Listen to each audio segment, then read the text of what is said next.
Tahun 2020 baru memasuki awal bulan ketiga, tapi kita sudah punya calon atau penantang kuat untuk film terburuk di tahun ini.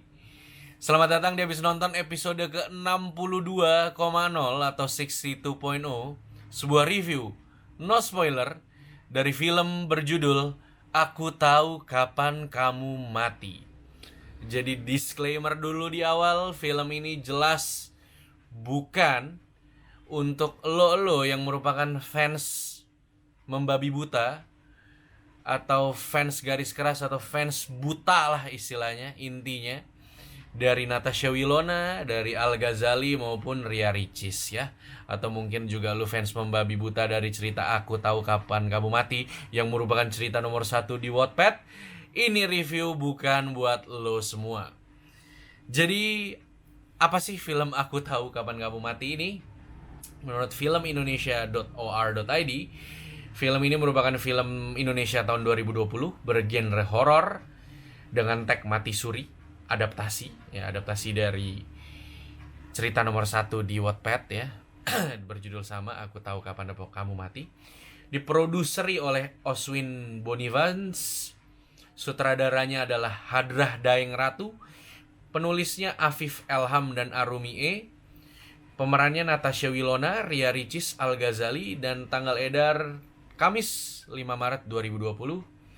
Sinopsisnya, setelah mati suri, Sienna yang diperankan oleh Natasha Wilona bisa melihat pertanda orang akan mati. Sienna ketakutan dan ingin keluar dari situasi mengerikan ini. Flo yang diperankan oleh Ria Ricis, Neni yang diperankan oleh Fitria Rashidi dan Vina yang diperankan oleh Rima Gembala. Sahabat-sahabat Sienna tidak percaya dengan kemampuan yang tiba-tiba dimiliki Sienna.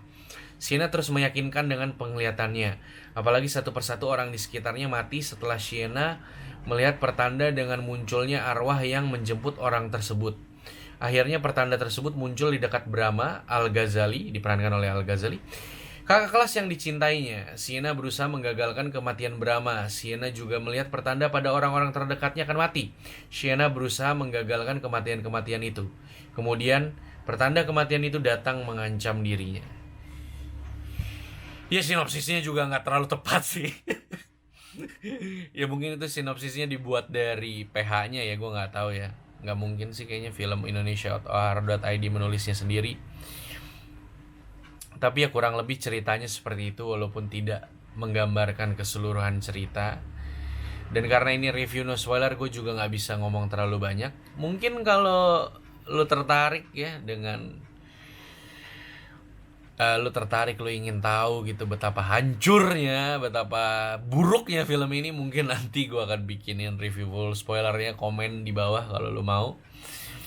Ya seperti biasa di habis nonton langsung to the point, filmnya bagus atau enggak, layak ditonton di bioskop atau enggak. Ya film ini hancur banget, buruk sekali, sangat jelek, sama sekali tidak menghibur, sama sekali tidak seram, sama sekali tidak lucu di mana mereka berusaha melucu gitu. Ya jelas sangat tidak layak ditonton di bioskop kan, berarti ya lebih baik lu lewatkan saja, uangnya lu tabung untuk apapun masih lebih baik. Lebih baik lu beli boba kayak atau apa daripada uangnya lu pakai untuk nonton film ini. Gue sebenarnya dari awal juga udah ekspektasi nggak tinggi, ekspektasi gue udah rendah dan masih ditiban lagi ya. Gue nonton film ini hanya semata-mata karena gue memang suka membuat konten di YouTube, mereview film. Kalau enggak gue juga nggak akan nonton. Gue nonton film ini berkorban agar tidak lebih banyak orang menghambur-hamburkan uangnya untuk hal yang tidak perlu. Dan gue juga nontonnya waktu itu dapat promo buy one get one, jadi ruginya setengah ya lah ya. Walaupun tetap rugi, tapi tidak rugi full ya. Ya rugi waktu dan tenaga sih. Oke. Karena ini review no spoiler, kita langsung aja ke sisi positif dan negatifnya. Gue gak bisa cerita terlalu banyak secara detail kehancuran film ini, tapi sisi positif dan negatifnya kurang lebih seperti ini. Sisi positifnya dari film ini adalah kualitas rebonding dan smoothing dari rambut Natasha Wilona yang sangat lurus sepanjang film. dan hanya itu saja. Tidak ada lagi. Negatifnya semuanya. Ceritanya jelek, horornya hancur, make up setannya jelek, actingnya hancur, CGI-nya parah, jokes-nya nggak lucu, horornya nggak kena, jump scare-nya jelek.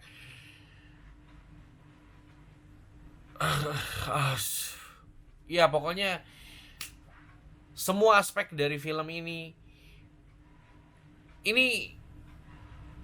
adalah seperti gini loh, sebuah contoh bagaimana tidak membuat film. Maksudnya how not to make a movie gitu. Kalau lu mau bikin film horor, intinya jangan bikin yang kayak gini gitu, ngerti gak sih? Ini adalah sebuah contoh buruk dari sebuah film horor.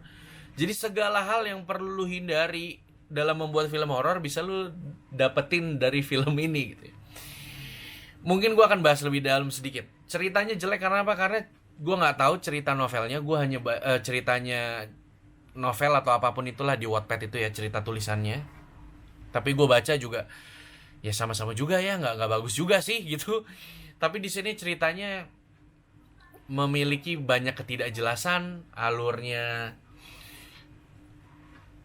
sebenarnya cukup runut, cuma terlalu banyak logika tolol. Lu kalau nonton film ini, lu merasa kayak filmmaker film ini merasa lu orang tolol. Iya, lu pokoknya apapun yang gua kasih ke lu pasti terima, lu telan mentah-mentah. Lu nggak akan bertanya-tanya gitu. Jadi kan gak enak kan dianggap sebagai orang tolol dan orang bodoh, gak enak kan. Nonton film ini gak enak jadinya karena hal tersebut. Nah, ceritanya banyak sekali bolong-bolong logikanya yang benar-benar menganggap lu seperti orang bodoh. Banyak juga kayak hal-hal yang nggak masuk akal. Sebagai contoh ya, mungkin ini agak spoiler sedikit. Kalau lu mau nonton dan lu nggak pengen dapat spoiler sedikit pun sama sekali, lu jangan nonton bagian selanjutnya. Oke, jadi ada adegan contohnya di mana seseorang berperilaku seperti setan gitu, sehingga temannya takut karena mengira dia setan. Lalu kenapa sih lu berperilaku seperti itu? Alasannya adalah tadi gue hilang, gue nyari, jadi lu nunduk dan kelihatan kayak setan. Itu nggak make sense sama sekali gitu, so bad. Jadi logikanya banyak hal-hal yang dibikin aja dan memaksa penonton untuk menerima hal yang tidak bisa diterima akal sehat.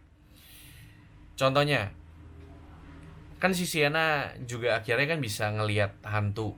Jadi setelah dia mati suri, dia bisa ngelihat hantu, dan ternyata hantu itu menandakan bahwa orang yang sedang berada dekat di hantu itu atau punya hubungan dengan hantu itu akan mati.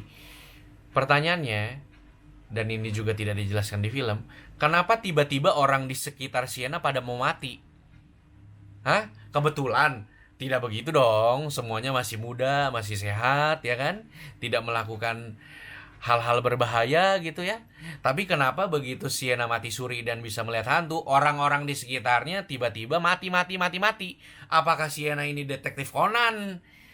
Sehingga semuanya di mana dia berada terjadi kematian?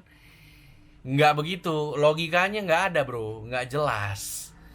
Ditambah lagi, itu masih hanya sebagian dikit ya, karena mungkin nanti kalau lu mau full, gue kasih di full spoiler, di review full spoiler. Ya nggak kalah gila adalah actingnya.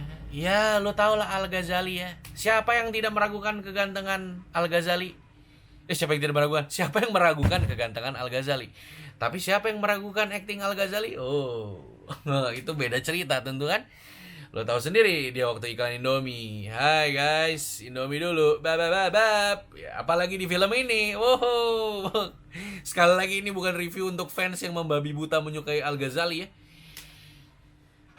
Jadi ada ini mungkin agak spoiler juga. Ada scene di mana Sienna itu kan mati suri. Jadi nggak jadi mati intinya. Terus si Al itu mau ngajakin dia jalan untuk apa tau nggak? Untuk ngerayain kamu yang gak jadi mati anjir. Ya itu bukan cuma salah actingnya Al sih, yang memang hanya flat aja, tapi juga penulisannya. Gua gak ngerti penulisan ceritanya ini di mana. Apakah ada orang yang mau mengajak orang keluar harus ya buat ngerayain kamu gak jadi mati? What the fuck man? Ya udah lu mau ajak keluar aja, gak usah kayak gitu gitu. Di sini tuh pokoknya terlalu banyak logika yang diterabas ya. Jadi orang jahatnya ya jahat aja.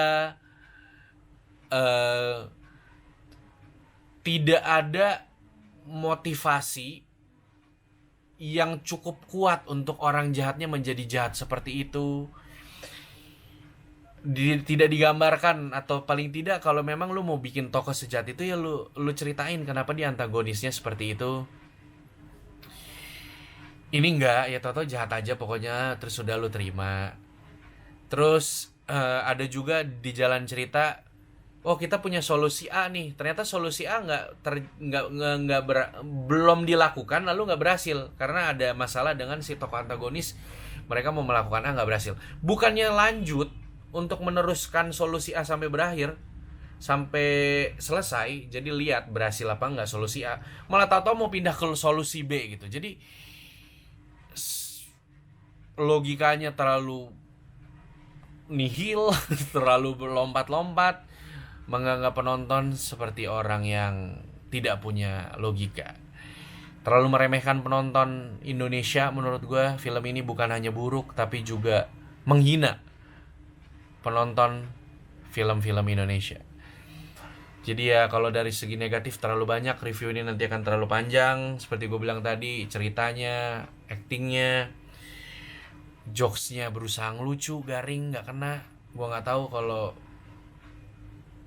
fansnya Ria Ricis mungkin suka ya, yang terbiasa dengan jokesnya mungkin bisa ketawa, tapi buat gue jokesnya maksa, horornya, make upnya setannya nggak serem, jump scare-nya nggak tepat, terlalu banyak hal-hal klise di film horor kayak oh ini setan nih, oh ternyata bukan, sesuatu yang udah stereotip, jadi sangat tidak segar sama sekali. CGI-nya buruk, mungkin CGI-nya sudah habis untuk bayar Natasha Wilona dan Al Ghazali, sehingga pemeran-pemeran lain juga tidak terkenal, dan sudah tidak terkenal juga tidak memiliki acting yang bagus. Ya, untuk Aku Tahu Kapan Kamu Mati, gue memberikan nilai 1 dari 100. 1 itu adalah untuk lurusnya rambut Natasha Wilona. Itu aja yang bisa gue sampaikan untuk review no spoiler dari Aku Tahu Kapan Kamu Mati. Kalau lu mau review full spoilernya, lebih gue jelasin lagi kenapa gue kesel banget ada film kayak gini di tahun 2020 yang menganggap penonton Indonesia tolol, komen di bawah. Gue akan buat review full spoilernya kalau memang banyak yang minta. Jangan lupa like, subscribe, komen, share ke teman-teman lu yang mungkin mau nonton film ini agar mereka terselamatkan dari bahaya. Jangan lupa nyalain lonceng notifikasi dan nonton iklannya, klik iklannya biar gue bisa terus nonton dan memberikan review buat lo semua. Sampai jumpa lagi di episode selanjutnya dan ciao.